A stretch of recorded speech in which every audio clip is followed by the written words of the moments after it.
नमस्कार प्यारे दर्शकों, आपके अपने YouTube चैनल देववाणी व्याकरण में आप सबका स्वागत है। आज हम पढ़ेंगे 9वीं कक्षा के क्षितिज भाग 1 से काव्यखंड से रसखान के सवैये। सबसे पहले रसखान का कवि परिचय। रसखान का जन्म 1548 में हुआ माना जाता है। उनका मूल नाम सैयद इब्राहिम था और वे दिल्ली के आसपास के एक क्षेत्र के रहने वाले थे। कृष्ण भक्ति ने उन्हें ऐसा मुग्ध कर दिया कि गोस्वामी विठलनाथ जी से दीक्षा ली और ब्रजभूमि में जा बसे। सन 1628 के लगभग उनकी मृत्यु हुई थी। श्री कृष्ण के प्रति उनका लगाव इतना था, उनकी भक्ति में इतना ज़्यादा मोह था कि माना जाता है श्री कृष्ण ने उन्हें साक्षात दर्शन दिए थे। सुजान रसखान और प्रेम वाटिका उनकी उपलब्ध कृतियां हैं। रसखान रचनावली के नाम से उनकी रचनाओं का संग्रह मिलता है। प्रमुख कृष्ण भक्त कवि रसखान की अनुरक्ति न केवल कृष्ण के प्रति प्रकट हुई है, बल्कि कृष्ण भूमि के प्रति भी उनका अनन्य अनुराग व्यक्त हुआ है। अर्थात सिर्फ श्री कृष्ण के ही प्रति उनका प्रेम नहीं था, श्री कृष्ण से जुड़ी हर वस्तु, उस क्षेत्र के प्रति भी उनका प्रेम था। उनके काव्य में कृष्ण की रूप माधुरी, ब्रज महिमा और राधा कृष्ण की प्रेम लीलाओं का मनोहर वर्णन मिलता है। वे अपनी प्रेम की तन्मयता, भाव विह्वलता और आसक्ति के उल्लास के लिए जितने प्रसिद्ध हुए, उतने ही अपनी भाषा की मार्मिकता, शब्द चयन और व्यंजक शैली के लिए जाने गए। उनके यहाँ ब्रज भाषा का अत्यंत सरस और मनोरम प्रयोग मिलता है। आइए पढ़ते हैं रसखान के सवैये। पहला सवैया, जिसमें रसखान अपनी इच्छा प्रकट करता है कि मेरा अगला जन्म जैसे भी हो, मैं ब्रज क्षेत्र में ही जन्म लूं। मानुष हो तो वही रसखानी, बरसो ब्रज गोकुल गाँव के गवारन। जो पशु हो तो कहाँ बसो, मेरो चरो नित नंद की धेनु मंझारन। पाहन हो तो वही गिरी, को जो कियो हरि छत्र पुरंदर धारन। जो खग हो तो बसेरो करो, मिली कालंदी कूल कंदम की डारन। मानुष हो तो, मानुष मनुष्य, रसखानी रसखान, बसो माने बसना, गोकुल गोकुल गांव, गवारन गवाले। रसखान कहते हैं कि मेरा जन्म मनुष्य के रूप में हो तो वो कहाँ पर हो, ब्रज के गोकुल गांव के ग्वालों के बीच में मेरा जन्म हो, ऐसी वो कामना करते हैं। जो पशु हो तो कहाँ बस, मेरो चरो नित की नंद की। जो पशु हो तो कहाँ बस, मेरो चरो नित नंद की धेनु मंझारन। कि यदि मैं पशु बनूं तो मेरा बसेरा नंद बाबा की गायों के बीच में हो, मंझारन मध्य में, बीच में। पाहन हो तो, पाहन पत्थर, वही गिरी, को जो कियो हरि छत्र पुरंदर धारन।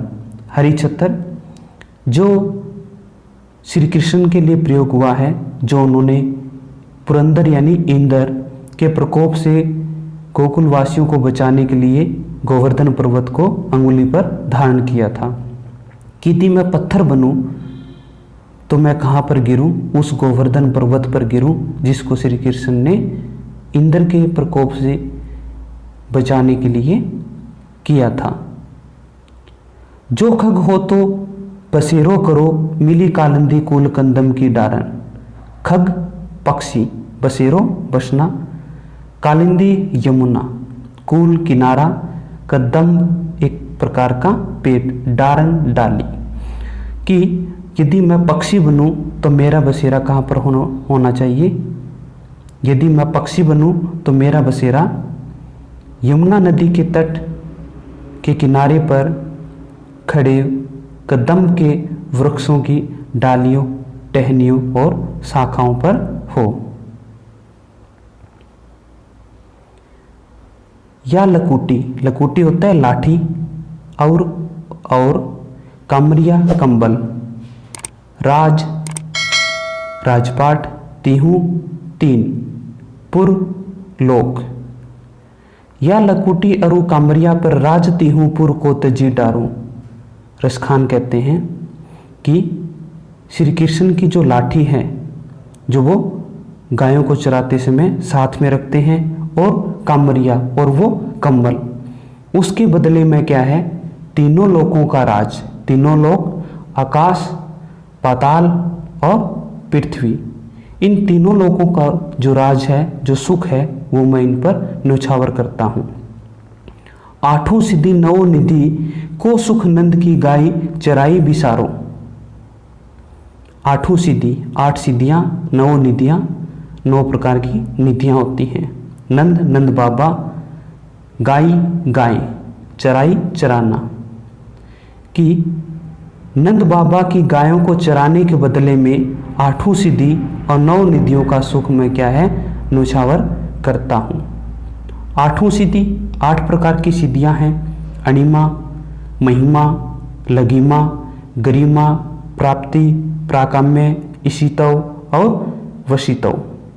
ये सामान्य पारलौकिक और आत्मिक शक्तियाँ हैं। 9 निधियाँ कुबेर की 9 निधियाँ मानी जाती हैं।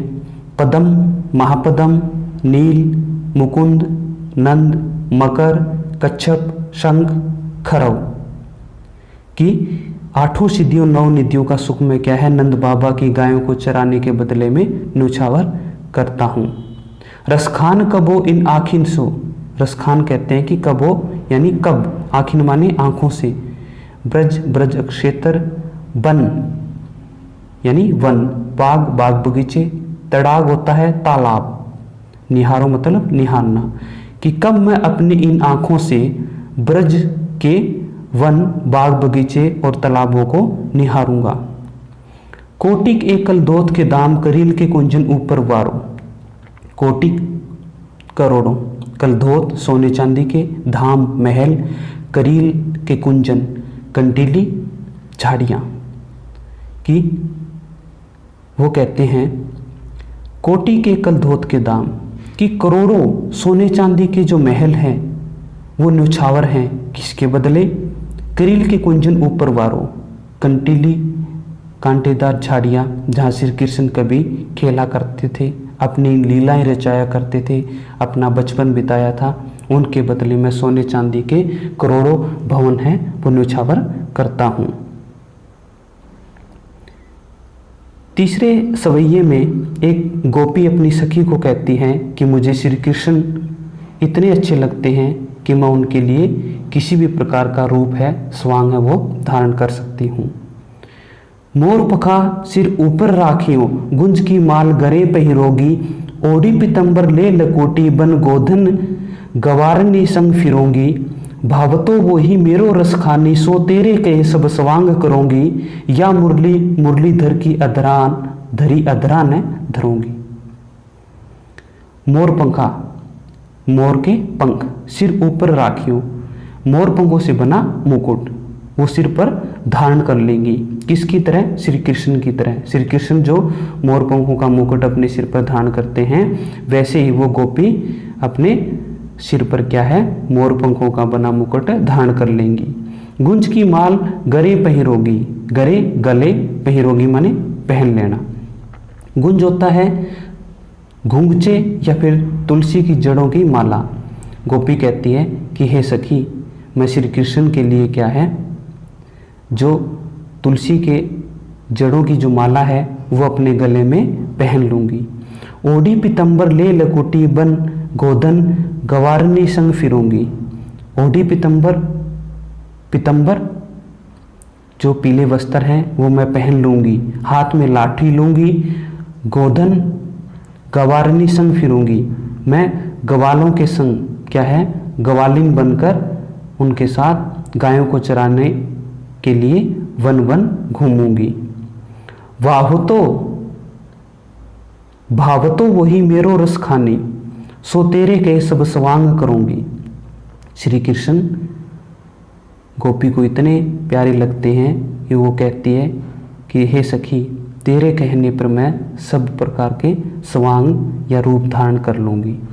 या मुरली मुरलीधर की, मुरली बांसुरी, मुरलीधर श्री कृष्ण की अधरान, अधरान अधर होता है निचला होठ, धरूंगी मतलब धारण करना, उस पर रखना, कि श्री कृष्ण की जो बांसुरी है, जो मुरली है, वो मैं अपने होठों पर कभी भी धारण नहीं करूंगी, कभी भी नहीं रखूंगी।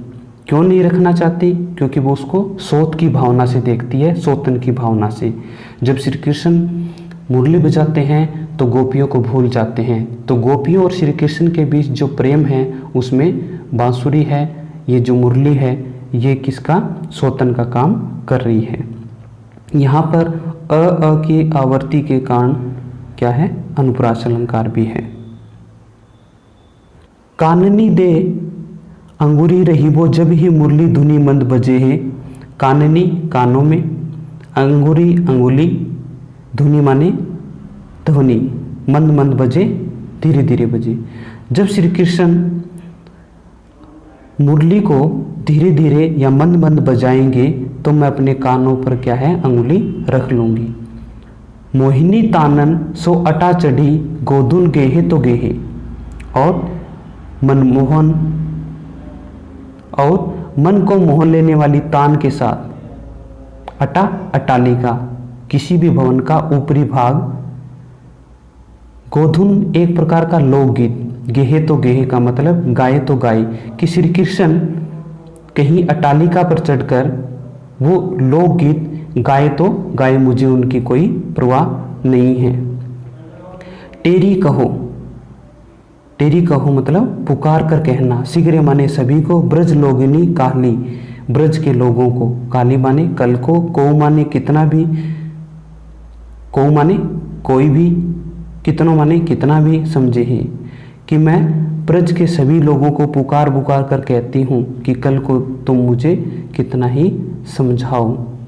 माय रीवा मुख की मुस्कानी संवारी न जेहे न जेहे न जेहे, कि वो जो श्री कृष्ण की जो प्यारी मुस्कान है वो मुझसे संहारी यानी संभाली नहीं जाएगी, नहीं जाएगी, क्योंकि गोपी का श्री कृष्ण के प्रति जो प्रेम है वो अनन्य प्रेम है। वो श्री कृष्ण के प्रति इतनी आसक्त है कि वो श्री कृष्ण के सौंदर्य के प्रति डूब चुकी है, लालायित हो चुकी है।